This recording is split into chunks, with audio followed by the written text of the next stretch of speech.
बसपा के जो चुनाव हैं वह बहुत नजदीक हैं। 4 राज्यों के अंदर चुनाव है, हरियाणा, झारखंड, जम्मू कश्मीर और महाराष्ट्र के अंदर। उसके अंदर बताया जा रहा है कि बसपा के अंदर बड़े बदलाव किए जा रहे हैं। आखिरकार बसपा के अंदर कौन से बड़े बदलाव हैं जो हरियाणा, झारखंड, जम्मू कश्मीर, महाराष्ट्र के अंदर बसपा अपना दोबारा से डंका बजाने वाली है? क्या कहना चाहेंगे लाखन जी? बसपा के अंदर सबसे बड़ा बदलाव तो उसी दिन हो गया था जब बसपा की स्थापना हुई थी जी।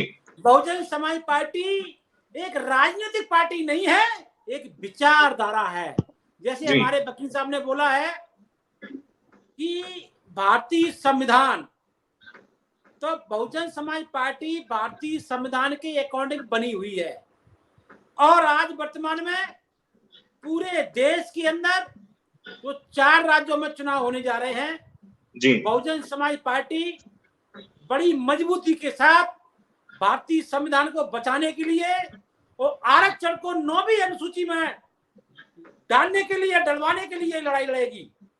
और आने वाले समय में जो विचारधारा है भारतीय संविधान को बचाने की और भारतीय संविधान में मिले अधिकारों को केवल बचा सकती है तो बहन कुमारी मायावती जी के नेतृत्व में ही बच सकती है।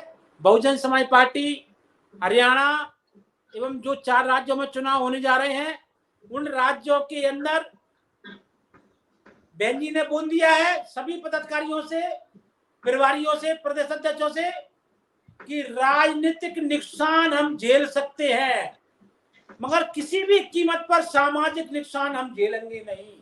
इसका साफ संकेत है कि परम पूज्य बाबा साहब को जब संसद में नहीं घुसने दिया तो कांग्रेस के लोगों ने चुनाव हरवाया, उसके बाद भी बाबा साहब शांत नहीं रह बैठे। बाबा साहब वो करके गए कि आज पूरे वर्ल्ड के लोग बाबा साहब को सिंपल ऑफ नॉलेज के नाम से जानते हैं। इसी प्रकार हमारी सत्ता आए या ना आए मगर बहुजन समाज पार्टी की जो विचारधारा पूरे देश के अंदर एक एक कोने में जाएगी और जा रही है। हमें विश्वास है जिस दिन इस देश के जय भीम बोलने वाले पढ़े लिखे लोग बहुजन समाज पार्टी की विचारधारा को समझ जाएंगे, पढ़ने लगेंगे, उस दिन समय नहीं लगेगा इस देश के अंदर परम पूज्य बाबा साहब की सपने की सरकार बनने में।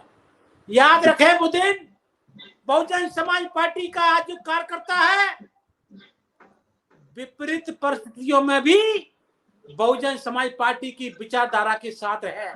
हमें पता है कि हमारे विधायक चुनाव नहीं जीत रहे हैं, हमें पता है कि हमारा सांसद नहीं जीत रहा है, फिर भी एक विचारधारा को बचाने के लिए पूरे देश में करोड़ों वोट बसपा के पड़े।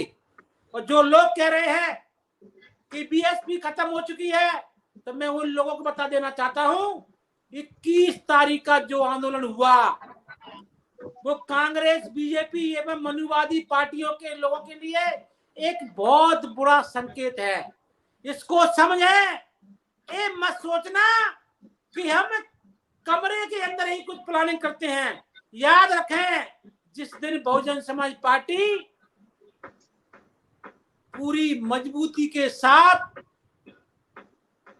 जब रोड पे आएगी और रोड पे आने के लिए हमें कोई शौक नहीं है, जब भारतीय संविधान के साथ खिलवाड़ होगा तो आने वाले समय में जब बीएसपी के कार्यकर्ता रोड पे आएंगे भगवान बुद्ध के बताए हुए मार्ग पर चलकर शांति प्रिय ढंग से यदि रोड पे आ गए तो समझ लेना पूरे देश की अर्थव्यवस्था बंद हो जाएगी, रोडें बंद हो जाएंगे, पार्क में जगह नहीं मिलेगी और दिल्ली पूरी जाम हो जाएगी।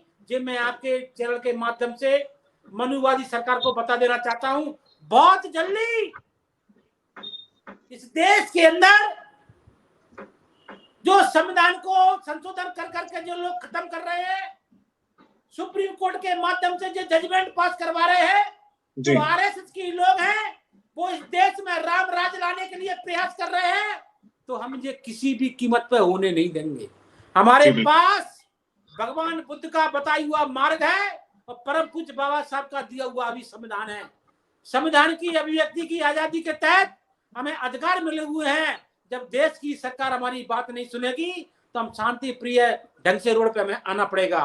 रही बात चारों राज्यों में बहुजन समाज पार्टी के एक एक कार्यकर्ता पोलिंग बूथों पर संविधान को बचाने के लिए सामाजिक व्यवस्था जिंदा रहे, सामाजिक नुकसान नहीं हो, उस बहन जी के जो श्लोक को घर घर जाकर बता रहे हैं कि राजनीतिक सत्ता का नुकसान हम झेल सकते हैं, सामाजिक नुकसान नहीं झेल सकते। इस श्लोक को लेकर बीएसपी का एक एक कार्यकर्ता घर घर जा रहा है और बहुजन समाज को बता रहा है कि बेरूपियों से सावधान रहना है। जो लोग हाथ में संविधान लेके आते हैं, जो लोग संविधान की बात करते हैं, वो वही लोग हैं जिन्होंने परम पूज्य बाबा साहब को चुनाव हरवाया। वह वही लोग हैं जिन्होंने अपनी सरकार में परम पूज्य बाबा साहब को सम्मान नहीं दिया। ये वही लोग हैं जो कांग्रेस बीजेपी कांग्रेस की सरकार में एक भी एससी एसटी ओबीसी के नेता को राष्ट्रपाल तक नहीं बनाया। और बीजेपी और कांग्रेस एक ही थाली के चट्टे बट्टे हैं। इनकी बातों में अब जितने लोग फंस चुके थे वो अब बाहर निकले आए हैं।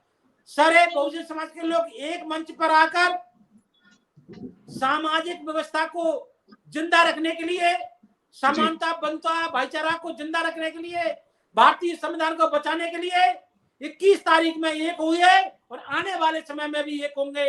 ये मेरी आपके चैनल के माध्यम से आरएसएस को चेतावनी है। अगर आपने अभी तक हमारा चैनल सब्सक्राइब नहीं किया है तो सब्सक्राइब करें और घंटी का बटन बिल्कुल भी दबाना ना भूलें ताकि सभी लेटेस्ट खबरें पहुंच सकें आप पे सबसे पहले।